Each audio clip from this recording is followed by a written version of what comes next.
Assalamualaikum warahmatullahi wabarakatuh. Nama saya Ayu Isnawati, kelas 10 Busana 2. Di sini saya akan membahas tentang bab 10, yaitu mengenai membiasakan hidup berlandasan hukum Islam. Ada beberapa. Yang pertama yaitu contohnya Al-Quran sebagai sumber hukum Islam pertama. Yang kedua yaitu tentang hadis sebagai sumber hukum Islam kedua. Dan yang ketiga yaitu ihtijaj sebagai sumber hukum Islam ketiga. Yang keempat yaitu hukum taklif. Yang pertama kita akan membahas tentang Al-Quran sebagai sumber hukum Islam pertama. Pengertiannya, menurut bahasa, Al-Quran berarti bacaan atau dibaca, sedangkan Al-Quran dalam kajian usul fikih adalah objek utama dalam kegiatan penelitian mencapai suatu hukum. Itu mukjizat Al-Quran.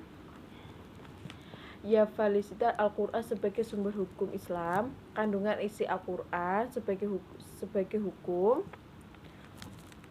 keistimewaan Al-Quran dibandingkan kitab-kitab semawi yang lain.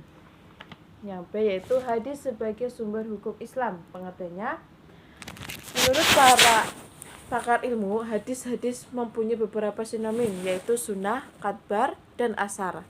Menurut Abu Al-Bakah, secara etimologi, kata hadis berasal dari kata benda, isi atau dalam kurung isim, hadis yang artinya ikhbar, yang berarti pemberitaan, kemudian menjadi termin nama sesuatu perkataan, perbuatan, dan pertujuan yang disandarkan kepada Nabi Muhammad SAW. Yaitu fungsi hadis terhadap Al-Quran. Fungsi hadis terhadap Al-Quran secara umum adalah untuk menjelaskan mana kandungan Al-Quran yang sangat dalam dan global, atau lil bayan atau menjelaskan. Yang ketiga yaitu kitab-kitab hadis yang dipedomani. Yang pertama yaitu kitab-kitab sahih, kitab-kitab sunnah, kitab-kitab musnad, kitab-kitab hadis yang lain sebagai kitab Ashir, kitab Dalami, kitab Ibnu An-Najjar, Abu Naim, dan semuanya. Yang ketiga yaitu ihtijaj sebagai sumber hukum Islam ketiga. Pengertiannya adalah kata ihtijaj sebagai etimologis berarti bersungguh-sungguh dalam menggunakan tenaga, baik fisik maupun pikiran.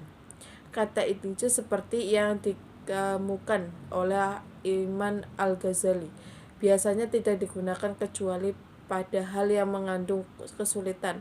Menurut kalangan ulama Hanafiyah mendefinisikan ihtijaj sebagai penggerahan, kemampuan untuk menemukan kesimpulan hukum syar'i sampai ke tingkat zani, dugaan keras, sehingga mujtahid itu merasakan tidak lagi dapat melakukan upaya melebihi dari apa yang dilakukan itu. Yang kedua itu fungsi ihtijaj. Syarat-syarat melakukan ihtijaj. Terus syarat-syarat melakukan ihtijaj, pengertian makna yang terkandung oleh ayat hukum Al-Quran baik secara bahasa maupun menurut istilah syar'i, mengetahui hukum hadis hukum baik secara bahasa maupun dalam pemakaian syarat, mengetahui ayat atau hadis yang telah dimasuki, mengetahui masalah yang sudah menjadi ijma menyangkut hukum dan tempatnya, mengetahui seluk-beluk qiyas, menguasai bahasa Arab dan ilmu bantu yang berhubungan dengannya, mengetahui ilmu unsur fikih, mampu menangkap tujuan syariat dalam merumuskan suatu hukum. Fungsi ihtijaj, kedudukan intinya sebagai sumber hukum. Yang pertama yaitu untuk menjawab problematika kehidupan manusia yang muncul setiap saat yang tidak ditemukan hukum bakunya adalah Al-Quran. Islam sangat menghargai peran akal dalam menyelesaikan permasalahan. 5. Bentuk-bentuk ihtijaj. Ijma merupakan kesepakatan para pakar Islam tentang hukum suatu masalah yang belum disebutkan dalam Al-Quran dan hadis. ditentukan hukumnya setelah Rasulullah SAW wafat berpegang pada hasil ijma. Qiyas. Menurut istilah, qiyas berarti menetapkan hukum suatu masalah atau kejadian yang tidak ada hukumnya dengan masalah yang sudah ada di hukumnya, karena di antara keduanya ada persamaan ilahat.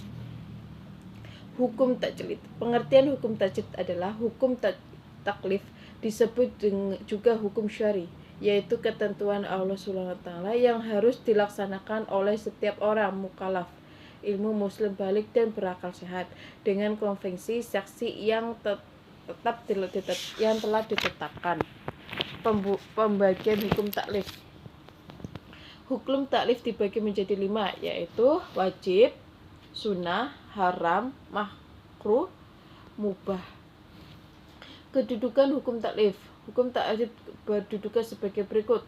Sangat penting menempati kedudukan kedua setelah akidah, inti dari ajaran yang Islam yang diajarkan oleh Rasulullah SAW sebagai petunjuk dalam melaksanakan ibadah mu'alah. Fungsi hukum taklif: mengatur kehidupan manusia agar tercapai kebahagiaan di dunia dan di akhirat, mewajibkan kehidupan masyarakat yang tentram, sejahtera, dan bahagia.